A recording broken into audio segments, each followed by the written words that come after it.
Steelers Extra Point is presented by RE/MAX Select Realty, voted the most trusted agents in real estate.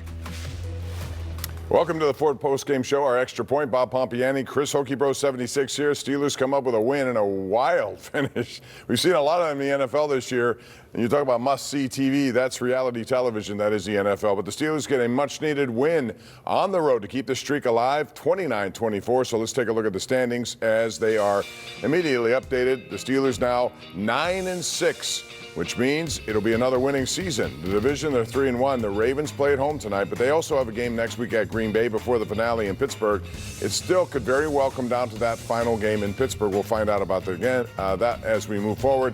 Bengals and Browns have long since been eliminated. But, man, the story early on was it looked like kind of a nondescript first half. If you saw this final score, you would have thought it was kind of fireworks everywhere. It was only 10-3 before a remarkable adjustment and catch by Kenneth Gainwell, 45 yards. And those of you who are watching expect to see video replays. I should also tell you that we are not permitted to do that based on NFL rules, just so you know. So we give you some still pictures to take the take the role of that. But, man, that was such a great play, and he was so alert to get up. I thought he was down just by contact, but not at all. He made that catch, got up, and that was huge. Huge play. That's a great way. I mean, again, 2-3 weeks in a row where they've been able to finish the first half with fire like that. A great catch by Gainwell, getting in hand underneath the ball and running for a touchdown. And then they come out and they're driving the ball down the field. Just an unfortunate turnover by Darnell Washington. But, again, they turn around. This is complete, total, complimentary football, Bob. The defense comes out with the ball on the 3-yard line. What do? They get a safety. They put the Lions back on their heels.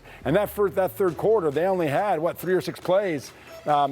Three in that third quarter, and only 51 seconds of total time of possession. I mean, it was a complete domination in that third quarter, but I believe it really was set up by the end and finish of that second quarter and the beginning of that third. They did not let that turnover turn the tide and turn the momentum in the Lions' favor. They've been stressing ththird quarter play of late. They've done it very well, and this was no exception. Interesting, all 3 of those Steeler touchdowns were 45 yards. And, a 3rd and 10 and a 3rd and 11 preceding the one by Gainwell, so they made some big plays. And Aaron Rodgers, just real quick, man, the credibility that he gives that team with his presence out there, his experience, his know-how, he's aware of just about everything. And I think he oozes confidence to the point where it transmits itself onto some of those players. There's no question. Listen, and he's an extension of the coaches on the field. Sometimes I think he knows a little bit more than the coaches, right? When he's trying to move things along and he's making adjustments, hand signals, you're seeing the chess match happening where we got the master chess player on our team. And who would have thought, Bob, coming into the season that Aaron Rodgers would have been playing at this level and throwing the ball like he threw? I mean, you would have thought that MVS catch would have been had too. I mean, MVS laid out for that. I mean, Aaron thought he had him, but just playing the best ball he's played in years these last 3 weeks. At age 42, it's pretty amazing. And if I had told you coming into this week 16 that of all the AFC North quarterbacks you will see, including Joe Burrow, including Lamar Jackson, turns out Joe Flacco got in there as well, but Aaron Rodgers would have the most touchdowns in that grouping of 24 now, and also the most yards. I don't think many people would have thought that was the case because of injury potential with a 42-year-old, but instead it's been the other guys who've gotten banged up, and he's been in there. He's been in there, and listen, the reality is, going into that Bills game, I mean, he wasn't throwing the ball very well. The last 3 weeks, averaging over 250 yards game in terms of passing, over 750 yards the last 3 games. I mean, just playing lights-out football, and the team is riding his wave right now. And then when you add the running game and how efficient they ran the ball today, this is going to be a very difficult team to stop the next 2 weeks and into the playoffs. Coming up, we're going to hear from head coach Mike Tomlin and players, so don't go away. We're just getting started, as I said, right here on the Ford Extra Point Show on KDKA Plus. 29-24 Steelers with a wild fourth quarter, 31 total points in that quarter. Man, you had to be there to believe it. We'll be right back. Welcome back to the Ford Steelers Extra Point. All right, welcome back. We continue here. Bob Pompeani and Chris Hoke just laughing about so many things to think about here. That the end of that game, none of those officials knew really what was going on. You can tell they were in contact with New York, replay assist. But, I mean, we had a touchdown, then it was not allowed because of a penalty. Then we had another touchdown that was called on the field, a touchdown, penalty ends the game. But I got to say, that to me it looked like forward progress was stopped at the 1 yard line, so there should never have been a. Did the whistle blow? That's one thing I think that's the question. I don't know if the whistle was blowing. I mean, there was so much noise and so much going on, but the second half was really a track meet, and when you come in that last part, I can see why the referees were so confused. Things were happening so fast, so many calls, so many plays, and at that end there was such a dynamic, Bob, to that last play of the game. And the reality is that OPI would have nullified no matter what that touchdown. Even if there was time on the clock, there would have had to have been another play if they found out that there was more time. Yeah, again, we need more of an explanation, to be honest with you. We heard that at the end. And Mike Tomlin will be coming up. We see a live shot of where he will be conducting this press conference shortly. I'm sure he has a good conversation going on with his team right now. Actually, I think I can hear his voice coming into the hallway. We'll see. But as we wait, let's go to the scoring summary of this game. And again, it turned out to be a wild game. Didn't look like much in the first half, where it was 10-10 on a late touchdown by Kenneth Gainwell. But after that, things really went nuts in the fourth quarter, and that was after a safety. As you can see, Boswell, the 59-yarder, who knew he was going to miss an easier one at the end of the game to open up the floodgates. Bates countered that. Goff, 20-yard score to Tesla. And then you have Rodgers with that 45-yarder right before halftime. It was preceded by 2 third-and-long conversions, and then that gives him a lot of momentum. Goff, this is a safety by Kyle Duggar after Darnell Washington had fumbled at the goal line. It didn't look like that, but they reviewed it and won that challenge. Boswell field goal. Warren goes nuts, 45-yard touchdown run, and he followed that up with yet another 45-yard touchdown run. And, at this point, you're thinking the Steelers have this game pretty much well in hand. But then Goff, again, in between that last touchdown run by Warren, 2 touchdown passes. One thing that Steelers cannot allow, though, Chris, is 142 yards and 2 touchdowns, essentially, in the last 5 minutes of this game, and that's what they did. Yeah, well, that's what happens sometimes when you want to prevent, trying to keep everything in front of you, is you loosen up and you give Goff more time to throw the football, and then he's able to find guys open, and that's what he did, and that's what they heated up. And then the momentum started going in the Lions' favor. But you know what? The thing was, Boswell makes that field goal, Bob, that 37-yard field goal. This game's over. Right? I mean, it really was, essentially. But then when he doinked it off the goalpost, that's where everything took it to another step and another level. And that drive down the field, I think every single Steeler fan in the world was on the edge of their seat or standing up, jumping up and down, watching the last minute or two of that game. And there was penalty after penalty. There were PIs, there were OPIs, there were holding, there were tripping. I mean, what penalty wasn't called on that last drive to make it so exciting? I'll tell you what, though, you got to give the Steelers defense a lot of credit. Without T.J. Watt, without Nick Herbig, without some key players, they produced a win and shut down that run game. Mike Tomlin at the podium right now. The men that I work with and the fight that they displayed individually and collectively. Certainly wasn't perfect, a lot of adversity, some of it created by us, but they didn't blink, and that's what's required this time of year. We also talked about the game's got to look a certain way this time of year, and it certainly did. We were able to run the ball and stop the run, and we kind of rode that wave in terms of controlling the game. Certainly, you got to give Detroit a lot of credit. Man, they stormed and fought. We knew they would. We knew what type of game we were coming into, the gravity of it, the venue. Kudos to their fans, man. This is a tough place to play. But I'm just thankful of the fight and the win. And we'll keep pushing because that's what you got to do this time of year. Win or lose, you got to keep pushing, and we will. We're coming in tomorrow to watch the tape. We ain't got time for victory Mondays, and that's what I told the team. And a couple guys got injured, wasn't able to make it back. Brandon Echols with a groin, Calvin Austin with a hamstring. I'm sure it's a laundry list of other things when you're in a game like that. But we'll put together a plan and divide the labor up next week. We'll deal with next week. Next week, right now, just really, really thankful and happy for those men in that locker room. Questions? Hey, Mike, can you talk about the resiliency of your offense, keep answering their scores, and then the defense again when some of those calls look not to be going your way? That's what I mean when I say we got a no-blink group. And it's not like things are ideal. Man, I can't say enough about Dylan Cook, for example. I mean, man, that's our 4th left tackle. We ran for 200-plus yards today with that guy. But it's a lot of examples of that, man. That's what team is about, and I'm just appreciative of their efforts. Do you feel like defense stood off the gas pedal a little bit in the fourth quarter? No, I just like to give credit to Detroit, who had a top-flight offense, and they displayed that. Coach, what are the... Sorry, What were the conversations you were having during that last replay? When did you have an idea that it was going to play? the whole time, really. As long as, when I heard it was OPI, and that was pretty evident, and we stopped them short of the goal line, I just figured it was going to sort itself out. Mike, you've been part of teams that have gotten rolled with this time of year. Not asking you to predict the future, but over these last 3 weeks, do you feel some kind of momentum building? We won the last 3. Coach, you said after the Buffalo game, keep watching. We're watching. I meant it. Mike, what key that run game is the run game? Just the efforts of the guys. It's that time of year, man. You got to do that if you want to control ball games, and we've been working hard at it. Certainly, we've taken some steps back at times, but I just appreciate the overall trajectory of the group. We had a bunch of second-year players, man, in that front, and so it's reasonable to expect them to get better, big picture, but in the midst of it, some of that, and we've experienced some of that, along with some attrition. But in spite of all of that, man, they just keep working. I think everything that was on outside of the shoulders this game on that TJ and everything. How much did these early run stops mean to you guys? Man, he was a monster. He just was. He came to play the day I knew he would. Mike, could you describe that catch by Gainwell, what kind of momentum it gave you guys when it happened? It was huge.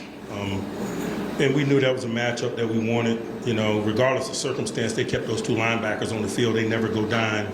And then really it's a tip of the cap to the quality players that those backers are. But we like Kenny versus those guys. And thankfully we were able to get that matchup at a significant moment, man. And he is deserving of all the credit. I mean, what an incredible play. So touchdown run by...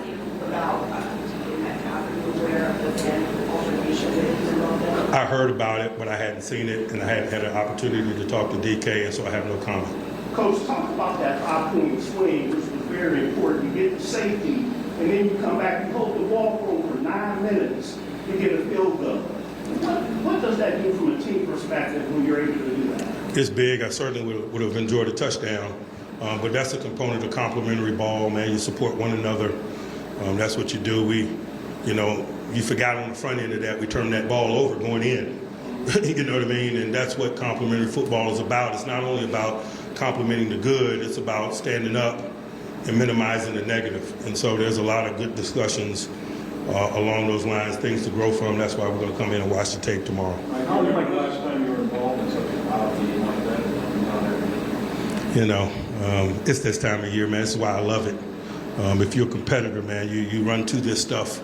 And I think we got a collection of competitors. How much fun do you have in situations like that? Man, I love it all the time, man. I just think the thicker it is, man, you get an opportunity to really show yourself. And if you're solid, it shows. And I try to be solid. I expect our team to be solid. And it showed today. What was working on your long touchdown run by? Good shot. What was working on his long touchdown run by one? Guys were winning the line of scrimmage, man, and blocking. I mean, just look at the blocks on those plays, man. I think on the second one, man, what a block by DK on the perimeter, man, to finish it. But from my vantage point, it just looked like guys were blocked, and that's awesome. How important was the interior pressure? Yeah, that's Mike Tomlin after the game talking about blocking and why not. Dylan Cook, left tackle, 4th string essentially. There was no Isaac Seumalo, and normally when a veteran like that goes out, it affects a young player like Dylan Cook. But that whole left side of the line was terrific, and those runs behind Jalen Warren were outstanding. They opened up holes. I know Detroit had some issues with injuries. Every team does. But, man, you got to salute those guys for the effort they made. And there's no question. Listen, Dylan Cook kind of warmed up to this game, right? Aiden Hutchinson had that sack, a couple pressures off that left side. And then you saw him start getting cooking. And he started to go after it. And they started running the football off that left side, Bob. That was the one question about Dylan Cook's game. I know he can pass block because he's athletic, right? He's good on his feet. But can he line up and can he knock guys off the ball? And those 2 touchdown runs for 45 yards by Jalen Warren were over that left side. No question about it. Mike Tomlin now 104-0-1 when leading by 12 points in the fourth quarter, although this one was as close as you get to a loss, and it's his 200th career regular season and postseason win. So congratulations to Mike Tomlin on that. We're going to take more interviews from the locker room when we come back. We'll also get your take on this, and we'll talk about what lies ahead because the Steelers are 9-6 right now in control of the AFC North with just 2 games left. 29-24 your final today. Steelers, for all intents and purposes, end Detroit's season. We'll be back after this.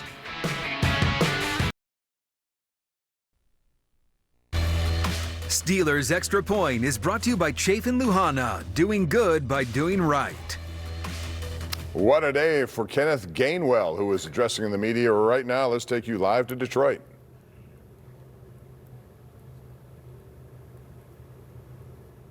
Okay, on that catch, describe the degree of difficulty on the catch. Like, how do you compare? How do you make the play? I don't know. I just think it takes unbelievable concentration, knowing that you have to come back to the ball. What I did was I tried to draw a flag. If the ball was going to be too far, I tried to draw a flag. But at the same time, I tried to come back to the ball, and it just sat in my hands, and I just caught it and went and scored. And you make that catch up on the play again, goes twice for 45 yards. Someone's at the same running back now. Yeah, I mean, this running back room is special. I talked about that a lot. And, I mean, I don't think we get the credit that we need to. We haven't been doing what we need to do early on in the season, but it don't matter. You know, it takes us doing what we have to do now here in December and then going into the playoffs and being real strong in that. You guys had the most rushing yards, I think, in 9 years. Is there any one thing that was kind of working? The offensive line. I mean, the offensive line did their job. Us getting into great calls off the defenses they had. And, man, we just ran the ball strong, and there's nothing else we can say about that. I mean, the offense did a great job at just running the ball and us doing our job. Okay, when you catch that ball, you have the ability to get up. Were you just getting up to just get up and run the ball in, or did you know it would touch you? I mean, that just goes with, knowing the rules. Knowing if you catch a ball, get up and go score. No matter if I'm running the ball and I fall down, I know I have to get up and I'm not touched down. So I know I have to get up and go and score. I didn't know if he touched me or not, but I got up and finished. Okay, the left side of that offense. All right, that's Kenneth Gainwell. What a day he had. What a day for the running backs in general.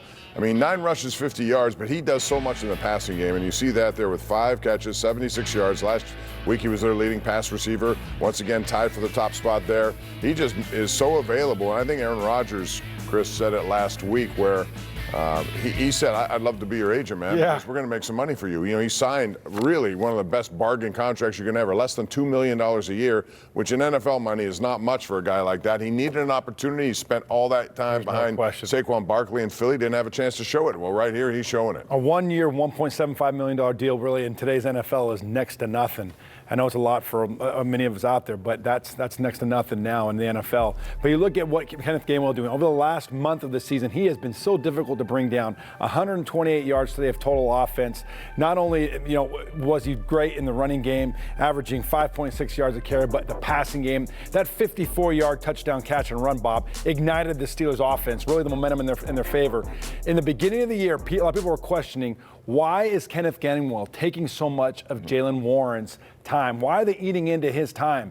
Now you're starting to see what the Steelers brass saw in Kenneth Gainwell. You're seeing what he's going to provide to this team the rest of the next 2 games and into the playoffs. And they saw it when they played him last year. He had a big game against them, and I think that opened their eyes and one of the reasons why they were interested in getting him. As we go to break on a day where Mike Tomlin gets his 200th career win, Sidney Crosby, on another note, has also set the all-time Penguin record for most points in career, surpassing Mario Lemieux. We'll talk more about that tonight on our #1 Cochran Sports Showdown and newscasts. We'll be back with more reaction from Ford Field in Detroit on a 29-24 Steelers win.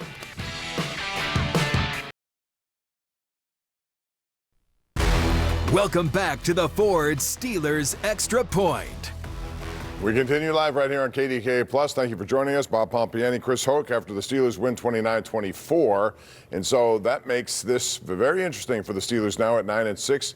They really do control what goes on here, and trying to avoid where that last game of the season may be significant. It could be an insignificant game, which is what they would like, because, Chris, if that happens, then you get sort of like a bye week situation going on. Let's take a look at the playoff picture here, and you can see now Denver lost today. Jacksonville beat them, which opens up New England potentially to moving into that number 1 slot after they lost to Buffalo. They still want to win the division. Buffalo would still like to win that division, so that has to be determined. Jacksonville 11-4. They're going to be a problem. Houston also won. You see the Steelers at 9-6. The in the hunt category has gotten much smaller with just Indianapolis and Baltimore, although Baltimore can still win the division if they win all 3 of their games. So there's a lot of an uphill battle for them, right? They got some tough games. They got tonight against the Patriots, New England, and they got Packers. But Green Bay, you know, you saw last night that Jordan Love got concussed. They've already lost Micah Parsons. Yeah. They got some issues over there as well. Sure, this is going to be a big one, but it is at home, right? It is. You don't have to go up to New England, which is always a tough place to play. No, Green Bay.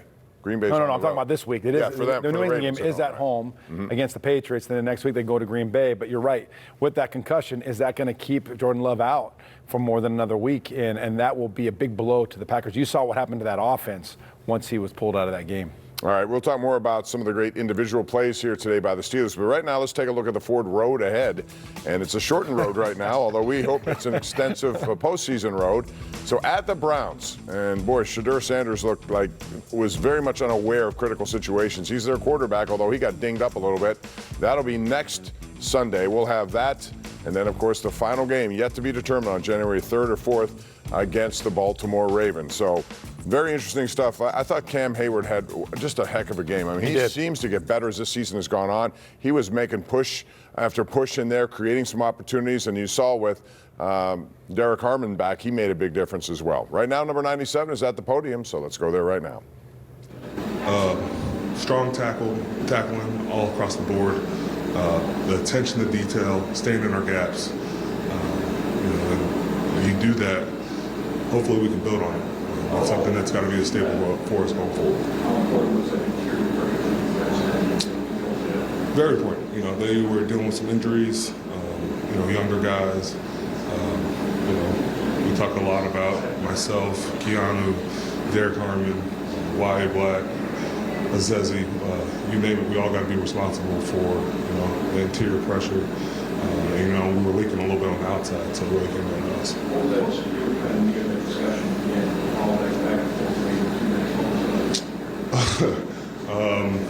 Well, we heard the whistle blown, so I didn't even see that Jared had the ball, so there was a lot going on there, and I was just asking for clarification on everything, but they weren't willing to share with me, so just kind of had to wait like everybody else. Were you confused, or did you thought you won? I thought we won. When we blew it dead, we kind of just stopped after that. So after that, I kind of just checked out. Okay, this is the second straight game for time possession. It's all 3 guys who received the play, offenses who played the rush game especially. Offense kicked a lot of ass today. Finished a lot of downhill runs. Can't say enough about our running game, what our running backs are providing, especially in the pass game too. That Kenneth Gainwell touchdown really jolted us, and have a quarterback like Abe that really dices teams up, and the offensive line is playing very well. Tight ends are moving around, doing a lot of different things, but they're all contributing.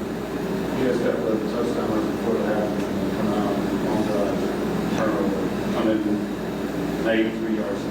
Talk about that for us. Still remind me play better. So one thing I have to explain, at the beginning of the game, Aaron looked at me because I definitely messed up. I was supposed to take the ball instead of, and I deferred. And they gave me a lot of shit for it. But we were able to correct that and, throughout the game, kind of pay dividends, being able to double dip before the half and then get the ball. But that defensive sequence, getting points, I thought the third quarter we played really well. Yeah, what was it like having Derek Foreman back in the lineup for you guys? D-Harm battled his way back.